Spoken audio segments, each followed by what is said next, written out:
Hello there, humans, bees, earthlings, whoever you are, wherever you are, whatever you're doing, I hope you're lucky enough to be doing it too. I'm Bushka Blitz, and I'm back today to have a little chat about the VK4502A. It's the Tier 8 variant of the second German heavy line, the second released in terms of chronological order heavy line. First we had the A100, eventually down the track came the mouse line, and that's proven to be a pretty competitive line at times with some very, very good high points. Namely, I love the Tier 9 tank and the Tier 10 tank, the mouse and the 4502A. But this 4502B, but this little number, the 4502A, is not exactly renowned for its brilliant tanking abilities. Now, before I go any further, I'd just like to mention, I don't mention it very often these days in terms of a direct request, but if you would like to sponsor the channel, there is a link there. You can join up, you can become a channel sponsor and do all kinds of lovely things. And one of the things we do is regularly a channel-only podcast, a patron-only podcast, and a patron-only video that I do weekly. And this week I'm also doing a patron count-in Discord server stream on NA, which will be popping up tomorrow.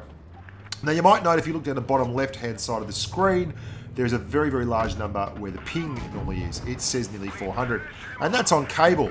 So you can see why some of these shots are going nowhere near the target. It's because on the Asia server, if you live anywhere up north as opposed to down south where Australia is, you tend to have between 40 and 80 ping. Sometimes you'll max out at 100. Usually you can get down to 20 if you're near the server, and around about 50 to 60 in all points therewith. And playing with 400 ping versus those kind of ping numbers is suicidal. So I have started playing on the North American server because it's just impossible to be any kind of successful when the numbers are like this. It's crazy tough, just crazy tough. Even driving heavy tanks, it's tough. And this is by no means what you would call a standard heavy tank. In fact, it's quite the opposite. I came to the conclusion driving this tank that it's just a big, fairly well-armoured medium, and it's not a heavy's bum. And that's fair enough. So this is the American server where I get the lucky ping of 260. How about me? Loving life, living large. There's a few things to be said about this tank. Firstly, it's a real step outside the norm for the rest of the line. The rest of the line tends to be very well armoured, and like the Tiger P, the tank before this, is better armoured than the Tiger 1, which is its contemporary from the other side of the German heavy line.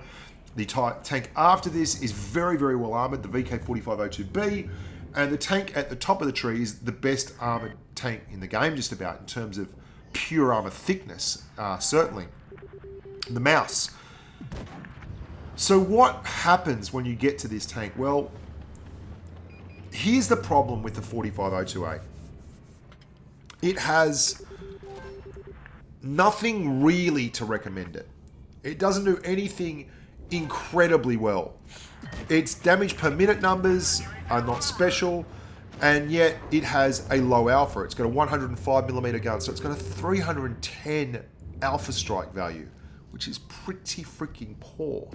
To put some perspective on that, you're looking at basically the same gun as the Lerva, but the Lerva has a lot more armor, and it has a dispersion of 0.299 on its gun. This tank has average armor and a dispersion rating of 0.335. It's also only got 6 degrees of gun depression, so the 105mm gun certainly can't recommend it. Its mobility-wise, well, it's got 38 kilometers an hour as a top speed. But there's lots of other tanks at this tier with that kind of number. And its horsepower to ton ratio is 16.34. I did an IS3 review the other day. The IS3 has a 15.8 horsepower per ton ratio. This tank has 16.34, so it's just about the same. The terrain resistance stats on this tank are 1.1, 1.3, and 2.5. And bearing in mind that the lower they are, the better they are.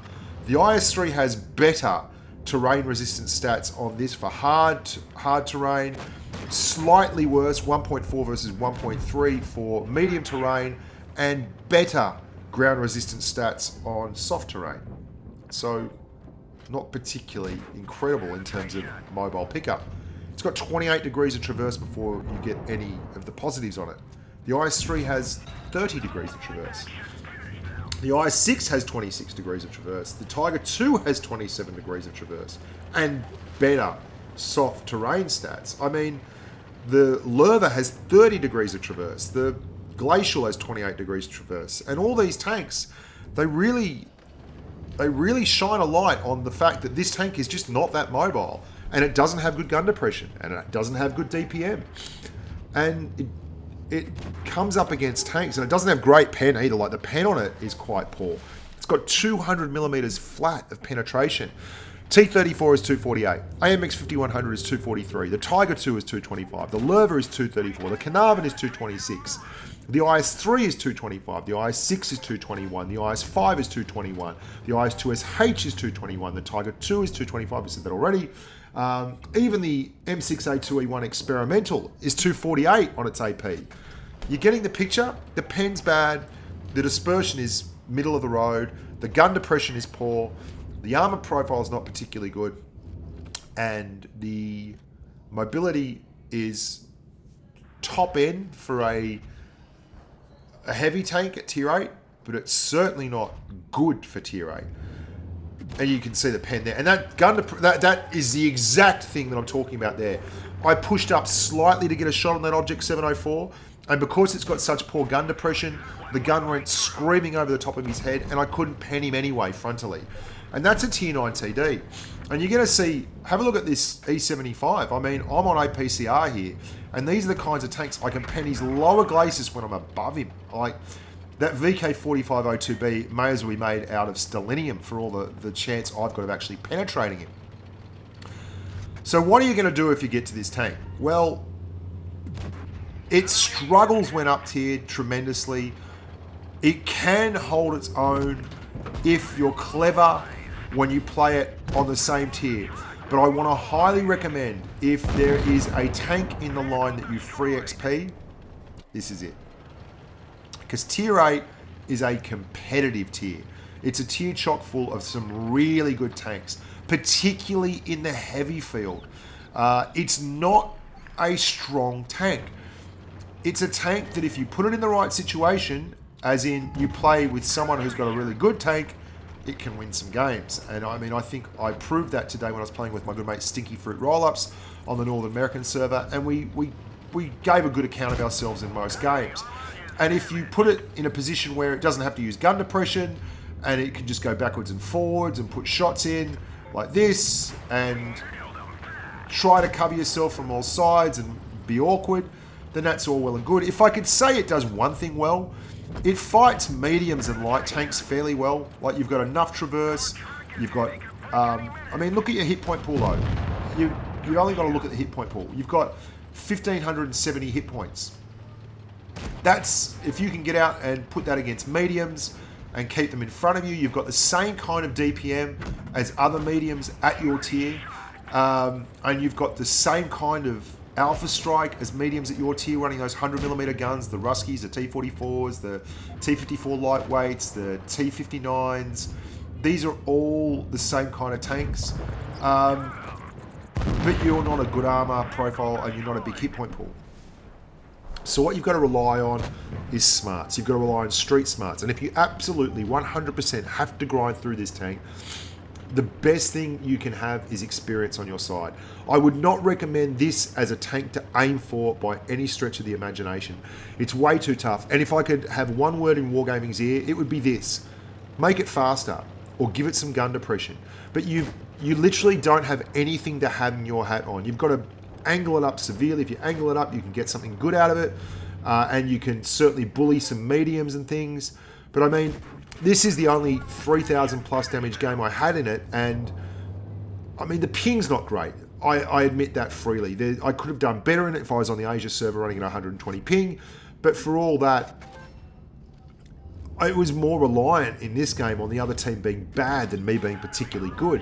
And I'm scavenging and using it in a situation where it does very well, which is, you can see the steep angle I've got on it, and how it's like driving an Object 140 or something, where I'm coming out and keeping my upper glacis in line with the angle of the hill. if you're aiming for this tank, you're doing it wrong. And if it's the first line you ever drive, wow, this tank could really be tough. It would be a horrible thing to come up against because it doesn't really do much of anything very, very well. I would not recommend this as a tank that you aim for. I can't stress this strongly enough. But if you have to drive it, try and drive it with someone who is in a good tank, like the Jagdpanther 2 or the O47 is a good tank. Try and drive it with someone who, if they're driving a heavy, is driving a very, very heavily armoured tank so that you can leverage off them and support them and be the sting in the tail, and the rate of fire is high enough so that you can keep damage pouring in, and that can quite often be a deterrent. But it doesn't have the alpha strike to play peekaboo. It's not particularly good with that. It is literally like driving a very fat, very slow T44 or T54 lightweight, and that's not really much of a recommendation. Stay with your team. Don't get isolated. Don't go YOLOing. Don't try and DPM anyone down. Don't give anyone an opportunity who's in a big, nasty, heavy tank to angle up to you, because your penetration numbers are quite poor and you'll struggle to pen. And if you have to go to premium ammunition, then this tank will be a street named struggle. I wish I could say nicer things about it, because I think it could be a good tank. If they upped it to, say, 45 kilometers an hour as a top-end speed, it would make it special. It would make it interesting, but it might make it a little too nasty. It would certainly allow it to get out with the mediums and compete where it could do some good. It's a little bit like a failed version of that tank there, the Super Pershing. It's the German variant of that. And it just doesn't work. It doesn't have that troll armor. It doesn't have the gun depression. I mean, the Super Pershing's got the same kind of profile in terms of speed and DPM and penetration and all that stuff. And yet, it brings troll armor to the table. It brings a strong turret. And it brings the ability to find shots a lot easier than the VK4502A. Now, you might think I've got it wrong. Please, if you think you know why this tank is a good tank and it's a strong tank, put it in the comments section there, and I'm more than willing to take it on board and have a talk about it, because I've driven about 25, 30 games in this tank now, and I find it to be, on the whole, underwhelming. But it's worth getting through. You've got to get through it to get to the mouse. And right now, the mouse is just such a gorgeous tank. And you've got to get through it to get to the VK4502B. And I find that tank to be tremendously joyous and fun to drive. And those tanks make this worthwhile. This is the tank you've been saving up that free XP for. It's as simple as that. If you like driving competitively and you resent having to grind anything that isn't like top-notch competitive in every situation, then you're going to resent the VK4502A in a tremendous way. Remember, tomorrow we're doing a patron-only Discord server stream where we'll be doing count-ins on the NA server. I'll be playing on NA on this account a lot in the coming weeks. It's just, unfortunately, the fact of life that the internet cable between Australia and the world is down, and that means I'm going to have to struggle on through with some very, very poor interwebs. But there's tougher things out there than dealing with the poor interwebs. Hats off and thoughts with all of those in Houston and Southeast Asia who've lost time to floods or lost loved ones or are struggling with the calamitous nature of natural disasters. I hope things come good for you guys. Look after your families and stay safe on the battlefield.